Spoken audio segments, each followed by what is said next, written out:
I'm Jordan Valdina. I'm a registered architect and a professional engineer.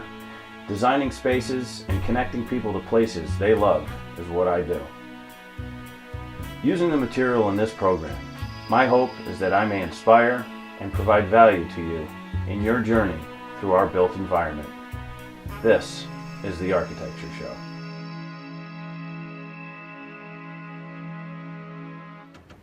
Hello and welcome to another episode of the Architecture Show. I kind of going outside the box on this one. I think, this whole process has kind of, for me, been one of unfolding and, going outside of the box as being the way to design and build a better box. So I'm going to go with that. I'm going to show you my process. That actually how this whole thing came to be in the first place was really not through anything other than the kind of very personal and psychological insight that prompted me to bust out of my shell. For me, was one of the ways was actually to experiment with my process of searching for what I wanted to do on Facebook. I have never been on social media. I avoided that stuff.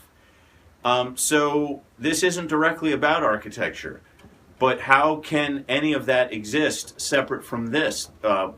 Somebody's personal process by which we discover what it is we want to do and by which we learn how to do what it is we want to do or how we come to find what that is. And for me, it relates to this process. So I'm going to show you here. I actually back this past summer, videotaped, and my psychologist let me, a session in which, for me, it was the breakthrough that began my process, my journey of kind of trying to figure out what else I might want to bring to the table in this endeavor. And it ended up being the Architecture Show is what I ended up arriving at, but not after considerable work.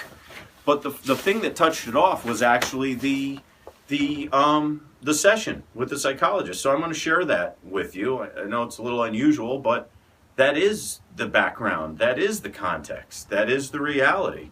So this is looking back in time. Like I said, this was this past summer, the previous year. But what an interesting and I'm thinking fitting way to begin the new year than by looking back to see how all this kind of came to be. And then from that to spring forward. So that's why I'm calling this episode Back to Forward. Here it is, taking a little bravery or something like that, or going outside the lines to present this to you, but I figured that's what it really is, so might as well present what it really is. Hope it's meaningful to you and enjoyable, and I look forward to kind of piecing this together to again take this whole thing forward to a whole new level. So here it is, behind the curtain, my psychotherapy session from last June 2017. So here's my Happy New Year's.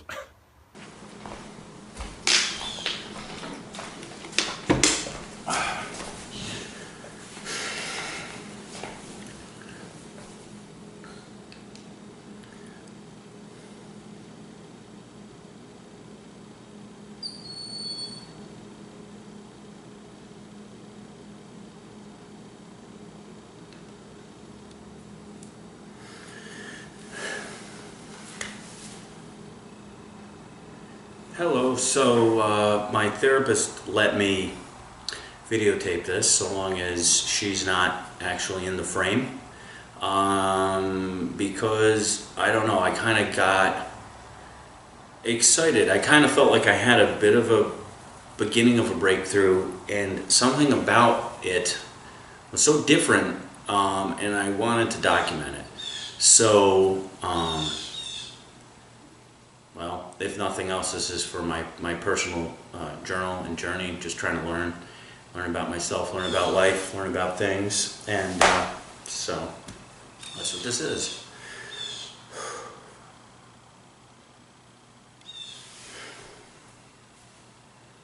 She should be back soon. But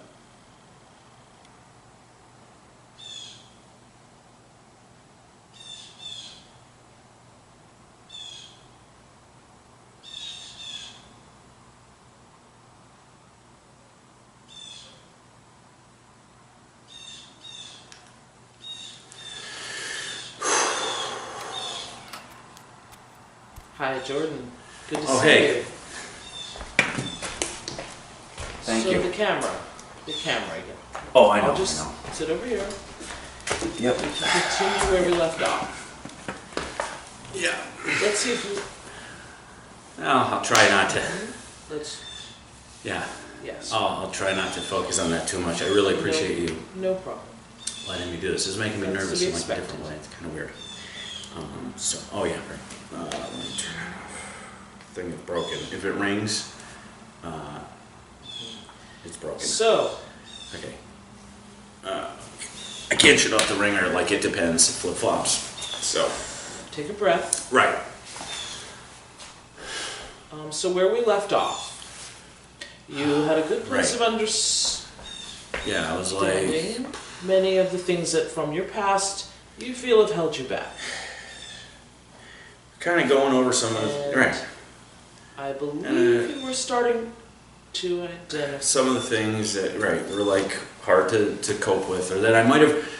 We were kind of. I think I got to a place of realizing that I might not understand, kind of, how much I was affected by certain things, or the way I reacted, and that kind of had like a life of its own.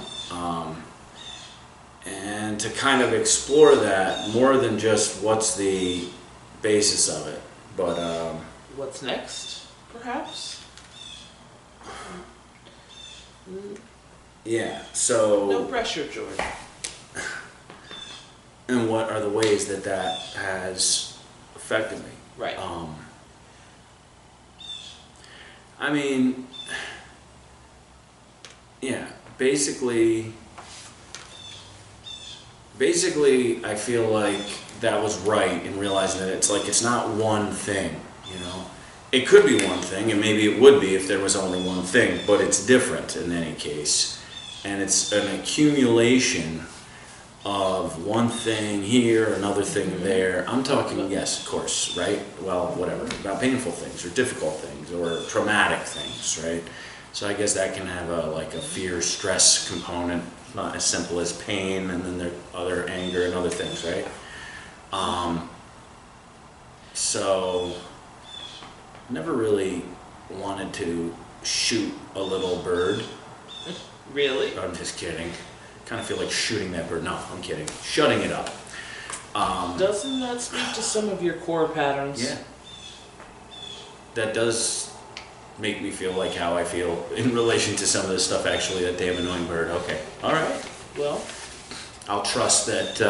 I'll try to trust maybe that that's somehow part of my process. good. It's all part of the process, no? That's interesting. I'm trying to think of like some of the things you've suggested and said and asked me. Tell me if I'm off. I know you always say, well, how is it for you? But like if I just listen to the annoyance for a second. Slow down. Listen. I thought it flew away. It's like, okay, go ahead, say what you're so annoyed about. And then like it flies away. Anyway, yeah, well, that does kind of speak to it, because it's like, yeah, beyond just listening, I'm not sure I did so well at that. Like, if you shut up and let the yammering go on, yeah, it is less stressful. But is that what I should be doing in my life? I'm not talking about on occasion. Yeah, I'd like to get good at that so that I'm not, like, plagued by my environment because there's annoyance or whatever, which I know I am sometimes. I'm reactionary is what I'm saying, you know, for various reasons, and then magnified by my neuroses or whatever, I guess, right? I mean, something like that. So, but I was thinking something else. Like, Yes, by quieting down and being receptive, let the annoyances be. Now, part of that I think is good. It gives space, and then it can just reside on its own. And I could maybe hone that inner peace, kind of meditating like stuff. But there's another side of it I'm thinking right now. And that's that in some part, that's what I've done in a way that wasn't true to me. Right? So it's different. So I'm not talking about or I'm exploring, is there a part that's not the reactionary anger? It's actually, hey, I have something to say here, right? Yes. Like, no, I don't have an ultimate justification based on some parameters of my identity, right? Putting your finger on a collective pulse of how you're judged by everybody as a way of like, should you have something to say or not? You know, I think the more I think about that, that shouldn't be a guidepost. I mean, I would have said I already knew that, well, like we said, these things operate at a stronger and a bigger level than we're kind of being able to analyze or figure out. It's like it's this big flow we're riding on or something. And so I'm thinking that was my reaction. It's not necessarily serving me, not necessarily serving anyone, which is really funny, or any, people I love and stuff. Like, you need to be yourself, right, a bit? I mean, that's what we've kind of discovered or gone over.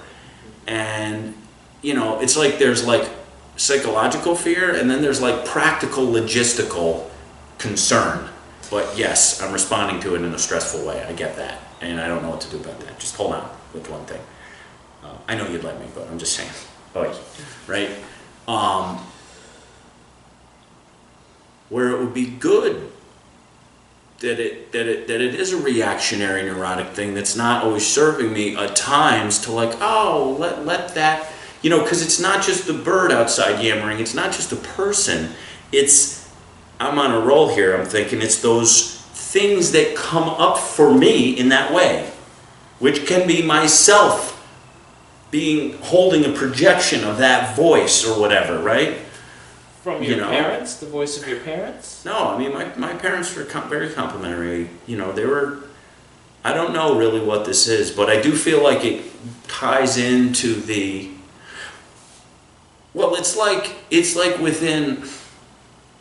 it's like accepted within limits, and I'm not putting that on them or other particular people. Okay. Because I accept people within limits. I mean, certain people, like they could feel that way about me, like that I'm judging. No, you shouldn't do that. I'm sure. I'm just saying, like, what I'm getting at more is the fact of me feeling that way. Okay. Right. It's right. Yep. That's kind of like the upshot of the therapy. Is like, well, how was I doing it, and does that work for me?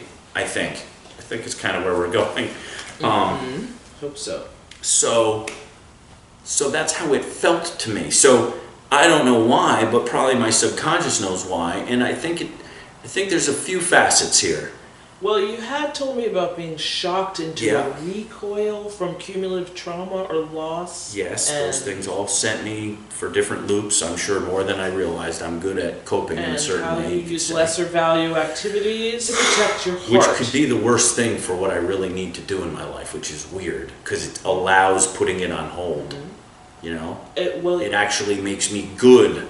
So it could be a skill that's really useful to be patient or something like that. I don't really feel patient, which is weird, but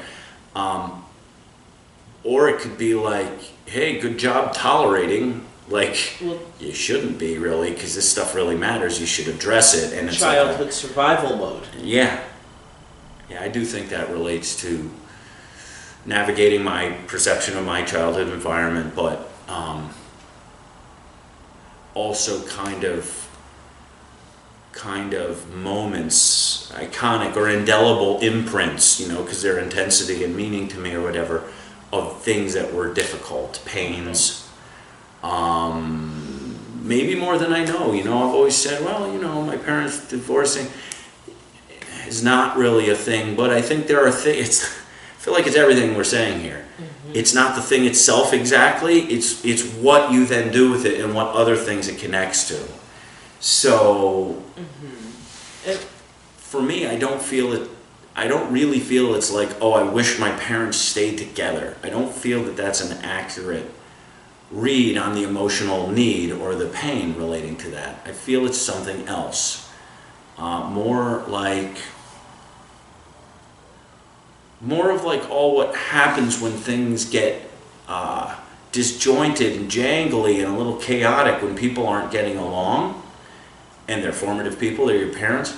So I think on a subtle level, that's an anxious event, or not so subtle, but I mean, if you're good at coping or whatever, even though, they were both but were, very directly loving to me. But, so I think that I don't want to call it the event of separation so much as kind of everything about what that was to kind of the manner of my home, you know what I mean? Something like that together, or complicated, and I also feel like that's how I developed a lot of my skills of navigating things that I want to keep. And the loss of your brother, and then things later, and was very profound.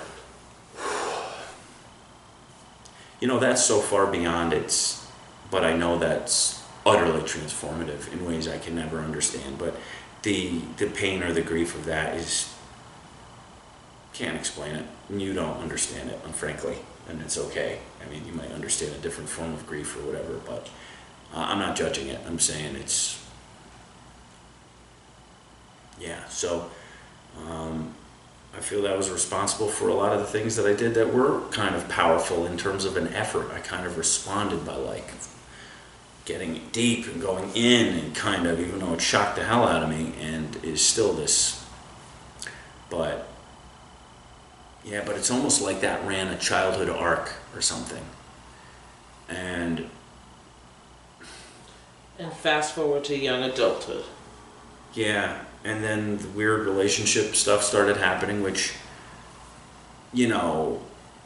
I could rightly say it's not like somebody well, that's what you brought about, because it's not exactly as how I would say it, but it is nor did I respond with, let's say somebody does A, B, and C, and I go, nope, doesn't work, I'm out of here. I didn't respond that way. I had a background for me of, hey, what's this person feeling, or what can I do to resolve this, or what's going on, or and not maybe being, I don't know, forget that. These are precious moments of your life. Forget that. Just forget it. Like your voice, it's not about, does it meet some criteria of collective or personal acceptance, really? I mean, can it really be described in that way? Yeah, we understand when we stand back, we look at it and we go well, it should,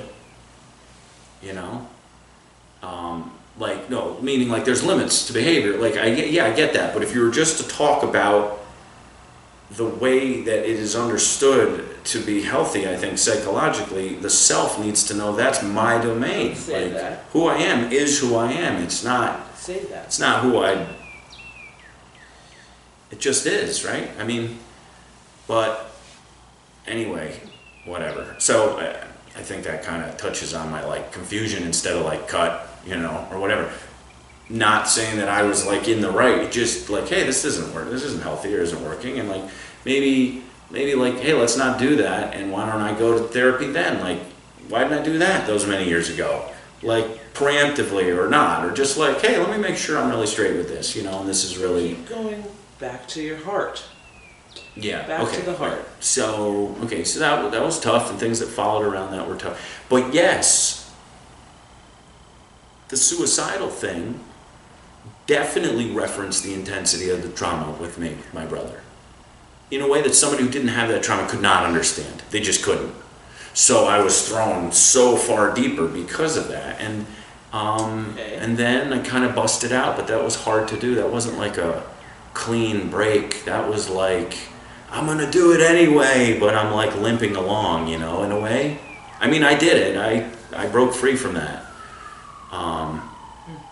But yeah, then 9/11. Okay. That one took a while to register how many levels I think that touched off, and also what happened in the world after that for me. Really I'm not just talking about conflict stuff. Okay. In parts of the world. I'm talking about, that was crazy. That's crazy. Was, whatever.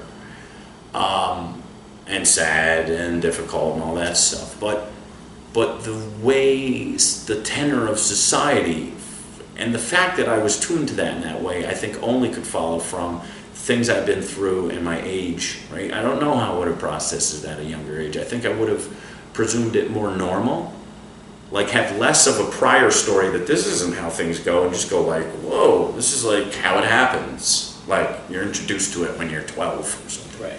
So yeah, I do think the fact that I was thinking of it that way, registering it emotionally, like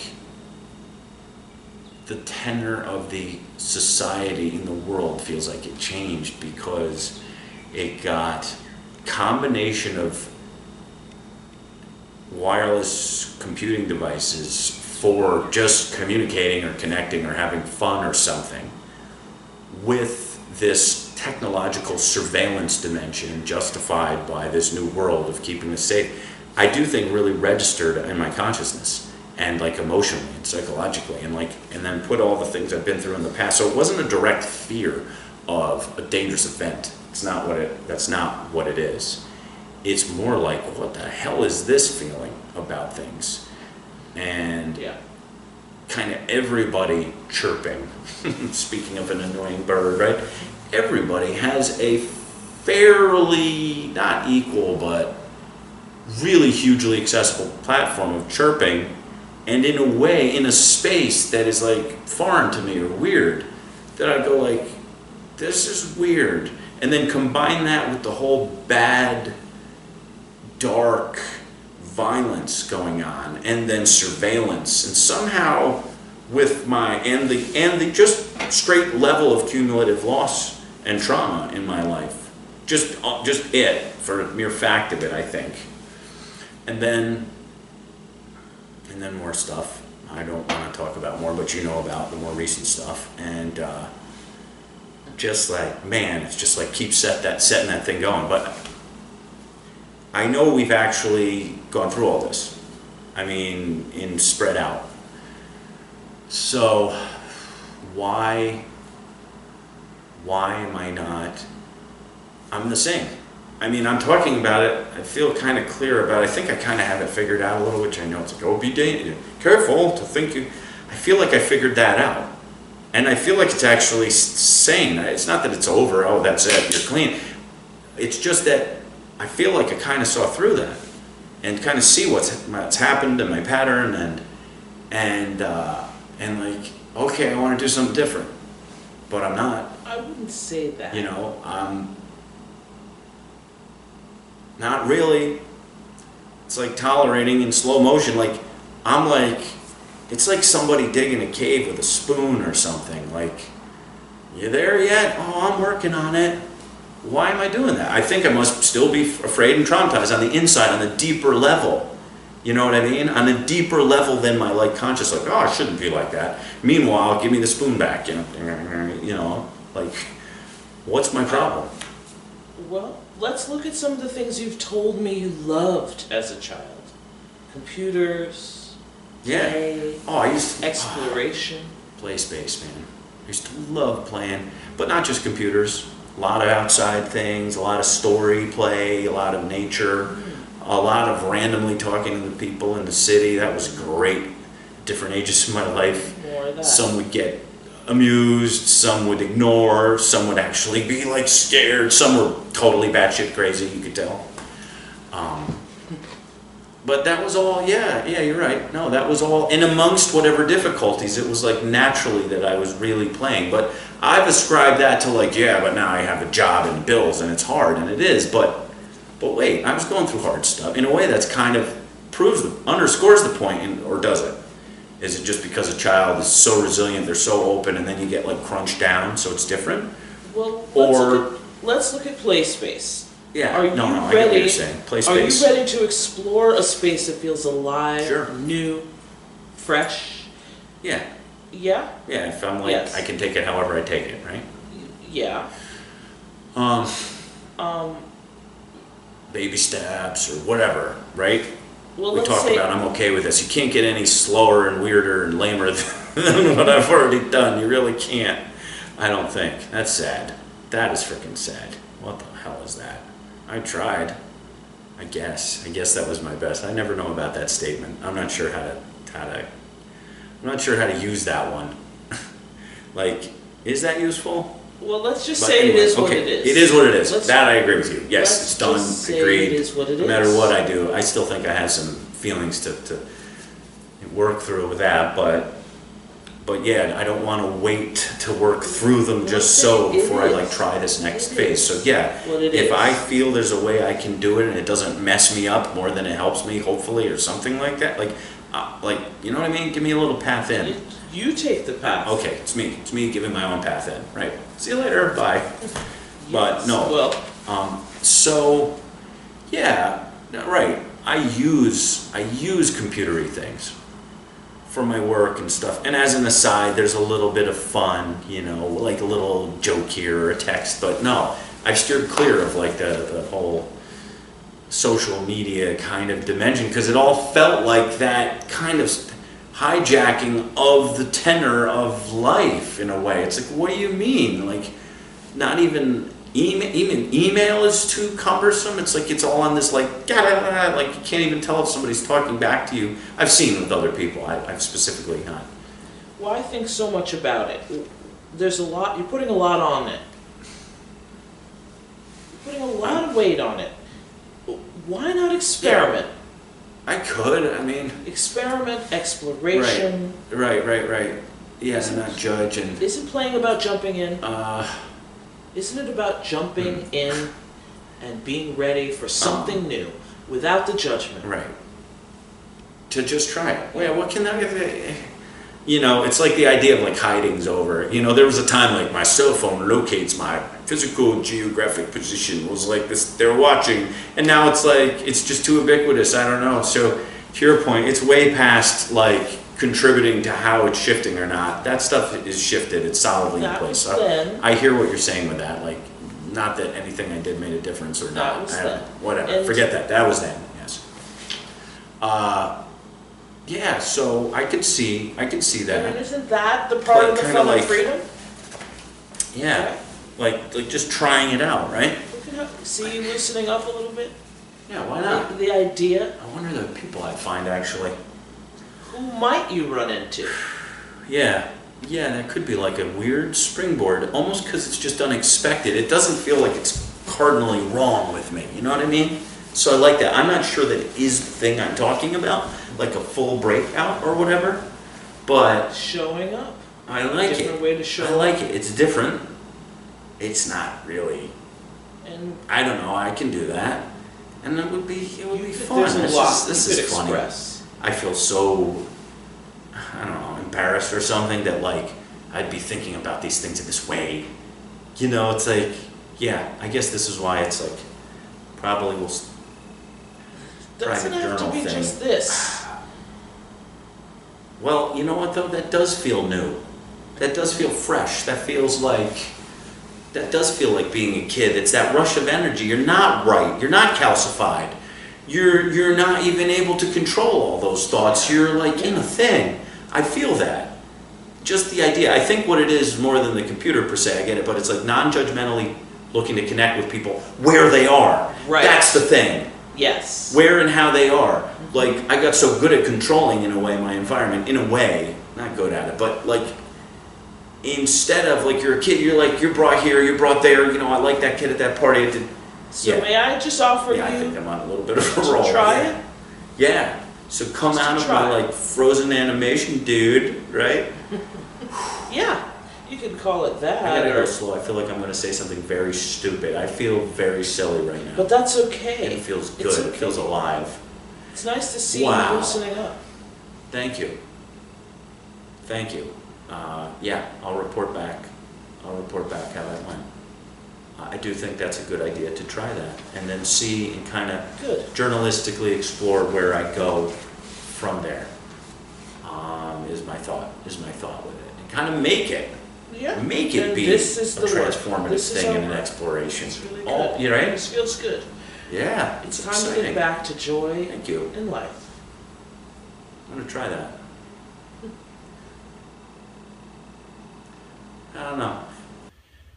Well, I hope you found that interesting in an uncouth sort of way, I realize, but there's a lot there that I hope to parlay into some of the understandings brought to the table with architecture and design. A lot of my story is very specific, I realize. Every individual is, I kind of did a reverse New Year's resolution, which is weird. Like, they're always like trying to make yourself more healthy, but isn't that kind of a cliche or something?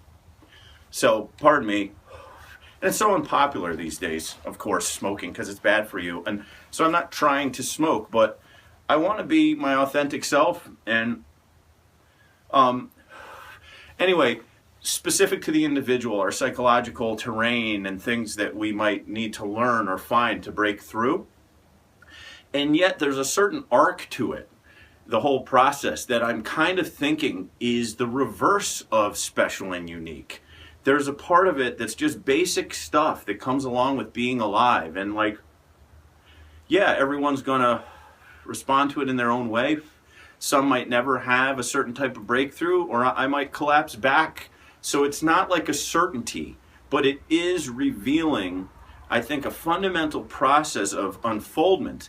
And design itself and architectural plans and how it all then comes to be that you build it is exactly that. It's an unfoldment, and it goes through various trials and kind of things that I've touched on in some of the episodes. And is that any wonder? Because we're the beings through which it's happening. So it doesn't have to kind of go through our process. So I hope to get into that more later, meaning connect the dots. So hopefully you can suspend judgment a bit in this unusual approach of having this be an architecture show episode that's really about a session with my psychologist, and turn it into something useful going forward. I think I can in a new way. I'm going to try.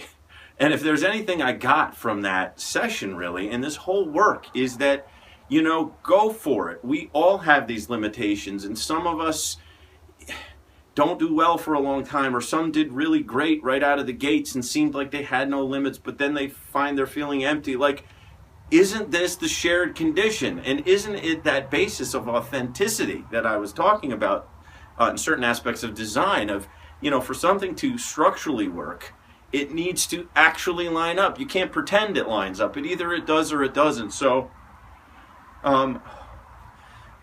anyway, that's it. I look forward to seeing you on the next episode, and I hope I keep that we can take this to the next level. And I feel kind of foolish and giddy, but I think that's a good way to begin.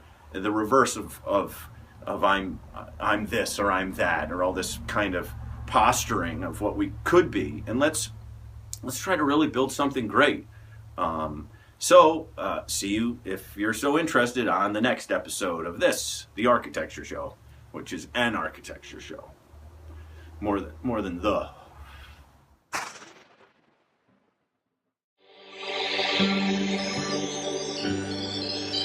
Keep